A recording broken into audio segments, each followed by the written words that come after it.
The future of D&D's been announced. It's called 1D&D, and the first look we've got at the new and improved rules all relates to character creation. The new player's handbook gives us 9 new/updated races to play with and some new mechanics. Important change, races no longer give you your ability score increases. Those come from your background now. But this video is about the races, who's been buffed, who's been nerfed, and who are the newest race in the game.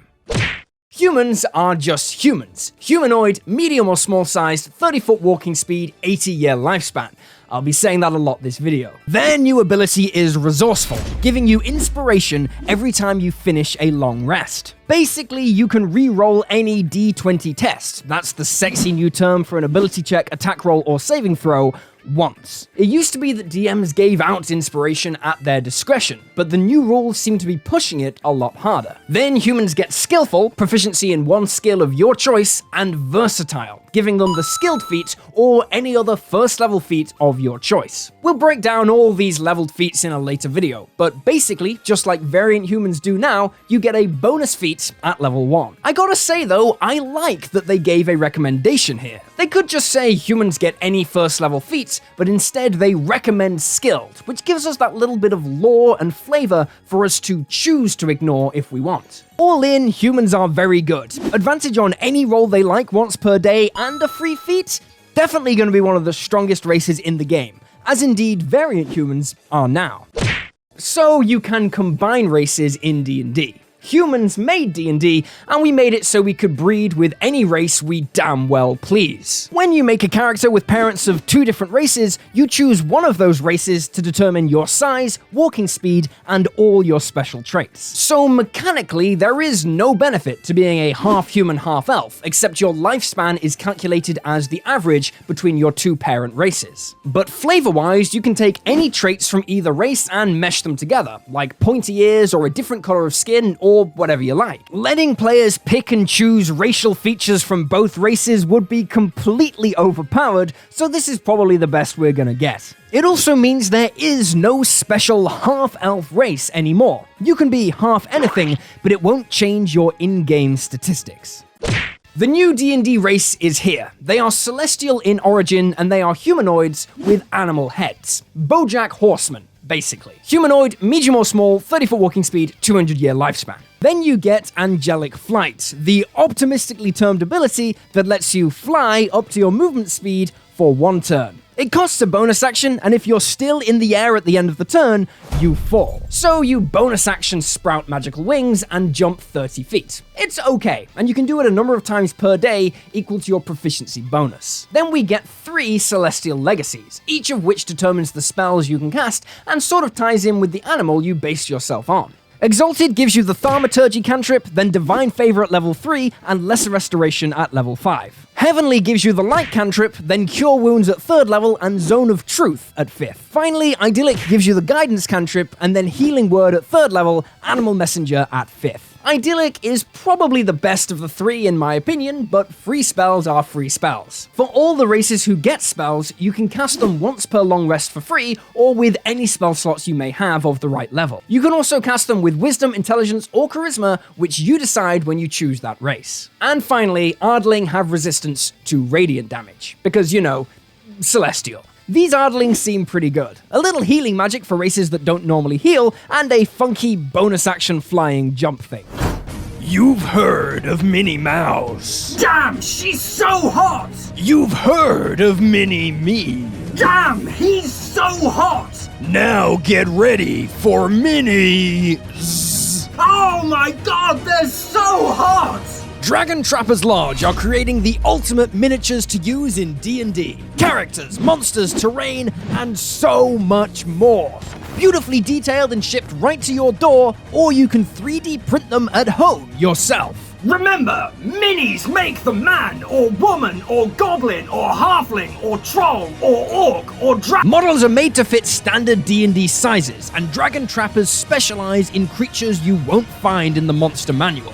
So you can truly throw something epic at your players they will never see coming. Snail House! Follow the link below to buy physical minis and subscribe for monthly printable files. For the best minis on the material plane, it's Dragon Trapper's Lodge, link in description. Humanoid, medium, 30 feet, 80 years, and draconic ancestry. Dragonborn haven't changed all that much. You pick a draconic ancestry, and you get a breath weapon attack associated with that damage type, and also resist that damage type. However, now all breath weapon attacks have the same spread and save. A 15-foot cone, requiring a dexterity save and dealing 1d10 plus your character level on a failed save, or half as much on a success. It used to be that some breath weapons went in a 30-foot line and required con saves instead of dex saves, but this keeps things much simpler and keeps all the breath weapons balanced. Also, the way it scales with your level is pretty nice. 1d10 plus 10 at level 10 to multiple enemies is solid. Downside though, they've brought the breath weapon attack to being an action. They updated Dragon's Breath in Fizzbands, so it only cost one attack, not your whole action, which was way better. But now it seems like they're going back on that decision, which is kind of a shame. Finally, you can speak, read, and write Draconic. All in, Dragonborn are stronger than their old Player's Handbook versions, but weaker than the versions we got in Fizzbands. Humanoid, medium, 30 feet, 350 years, dark vision. They also keep their poison damage resistance, and advantage on saving throws to avoid or end the poison condition, and a couple of tools proficiencies. Then they get Dwarven toughness. Your hit point maximum increases by 1 every time you level up. This used to be a hill dwarf thing. Now it's just all dwarves, and it's a very good ability. But the big new thing is Stone Cunning. Bonus action, 60 feet of Tremor Sense for the next 10 minutes, but you must be on a stone surface. Tremor Sense basically says if you're standing on the ground and another creature is standing on the ground, you can see them, even in total darkness, by sensing their vibrations. Purple worms and other tunneling monsters have this ability. So dwarves probably got the biggest nerf in this book. No more Mountain Dwarf, no more armor proficiency, no more weapons proficiencies. Mountain Dwarf are arguably the best race in the game right now, so this is a big fall for them. Still, Tremor Sense is pretty cool, and Mountain Dwarves were OP, so although I'm not crazy about this nerf, it does kind of make sense, and dwarves are still totally fine as a race, just no longer the best in the game. Humanoid, medium, 30 feet, 750 years, dark vision. Just like the elves we know, you have advantage on saving throws against being charmed and proficiency in perception, the best skill in the game. Then you get the old trance ability where magic can't put you to sleep and you don't need to sleep. Again, they just updated trance to make it more interesting and flavorful, but now they're walking that back for the new system.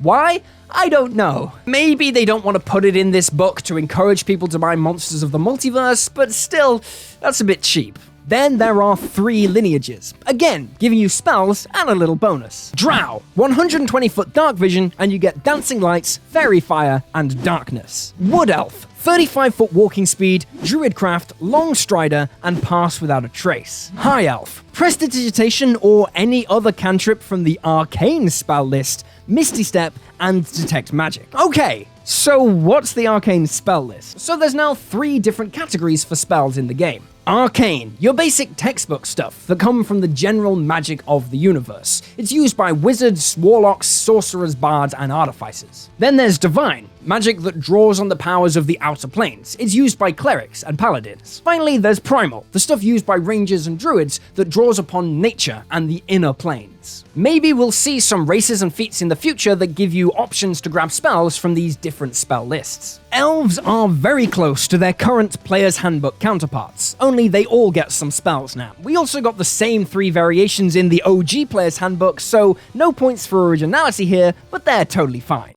Humanoid, small, 30 feet, 425 years, dark vision. Everyone gets dark vision. Also, gnomish cunning is back, giving you advantage on wisdom, intelligence, and charisma saves, just as powerful as ever. Then you get your 2 gnomish lineages, Forest Gnome, and Rock Gnome. Forest Gnomes get the Minor Illusion cantrip, amazing cantrip, and they can also cast Speak with Animals a number of times equal to their proficiency bonus per long rest, or with any spell slots they have. Rock Gnomes get Mending and Prestidigitation, 2 very good cantrips, and they can spend 10 minutes while casting Prestidigitation to make a tiny object as well. This also costs 10 gold pieces to do. Then you have a little device, like a toy, that can replicate one effect of prestidigitation whenever you use a bonus action to activate it. So you could set this up to ignite a flame or play 6 seconds of We Are Number One whenever any creature uses a bonus action to do so. The flavor is so juicy, and also there's no limit on uses of this item. You can keep using it over and over again. It's basically the Deluminator from Harry Potter, if you so wish. You can have up to 3 of these bad boys at a time, and they dismantle themselves after 8 hours, at which point you get back the 10 gold you used to create them. Gnomes are still, as always, awesome. Advantage on big saves and extra spells, and this new prestidigitation trick is just a more streamlined and sensible and powerful version of the old Tinker trait. Plus, like the rest of the small races, they now have a 30-foot movement speed like everyone else. Just a few quality of life upgrades for the gnome. Humanoid, small, 30 feet, 150 years. Halflings are still brave, like they used to be. Advantage on saving throws to avoid or end the frightened condition. Then you can also move through the space of any creature that is one size or more larger than you, but you can't stop there. This could be a restriction at some tables, as I know many DMs used to let halflings stop in the spaces of medium creatures with the old nimbleness ability, which was a bit more ambiguous. Another loss here is no more halfling subraces. We used to get Lightfoot and Stout, but now the base halfling is basically the Lightfoot, with proficiency in stealth. Finally, halflings have their traditional luck trait. Anytime you roll a nat 1 on a d20 test, remember that means an attack roll, a saving throw, or ability check, you can re-roll, but you must use that new roll. All in, halflings get a slight nerf under these new rules. No stout halfling option, and a slightly more restrictive halfling nimbleness. Humanoid, medium, 30 feet, 80 years, dark vision. Adrenaline rush. You can take the dash action as a bonus action, and you gain temporary hit points equal to your proficiency bonus when you do so. You can do this a number of times equal to your proficiency bonus per long rest. This is a slightly improved version of their old aggressive trait. Then there's Powerful Build, letting you push, drag, and lift heavier things, and Relentless Endurance. This is an old half-orc thing, where if you're reduced to 0 hit points but aren't killed outright, you fall to 1 hit point instead, but you can only do it once per long rest. It's a powerful ability, and orcs are basically the old orc and the old half-orc crushed into one race. It's a slight upgrade to both, in my opinion. Although I really like the old half-orc's brutal critical, the new orc's adrenaline rush is strictly the better ability. Humanoid, medium or small, 30 feet, 100 years, dark vision, and that's the last time we have to say that. Tiefling's got a tasty buff here, with 3 lineages, instead of the OG player's handbook giving them just 1. You now have Abyssal, Chthonic, and Infernal. All Tieflings get Thaumaturgy, and then your Legacy gets you a bonus damage resistance and some spells. As always, the leveled spells come in at levels 3 and 5, and you can cast them once per day or with spell slots. Abyssal gets you Poison Resistance, the Poison Spray cantrip, Ray of Sickness, and Hold Person. Hold Person is a hell of a spell to get for free. Chthonic gets you Necrotic Resistance, Chill Touch, False Life, and Ray of Enfeeblement. Finally, Infernal gets you Fire Resistance, one of the best resistances, Firebolt, one of the best cantrips, Hellish Rebuke, and Darkness. So the Infernal Tiefling is probably the best here, but I'm a demon fan, so I'll go with Hold Person all day. Tieflings get a lot of abilities based on their lineage, so that will be a big decision when it comes to character creation. But all in, they are a strict upgrade on their original,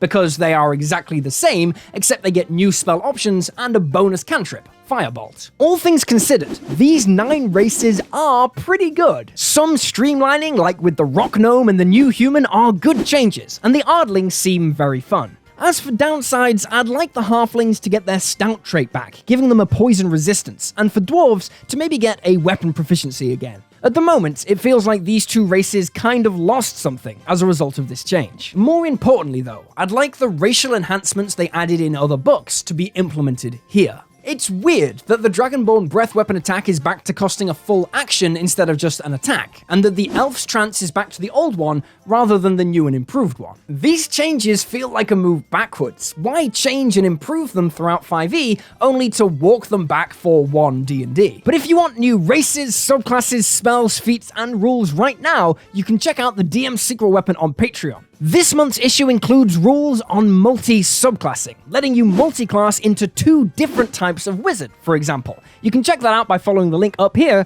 or down there. Also, remember to like and subscribe, check out other videos on the channel, and I'll see you next time.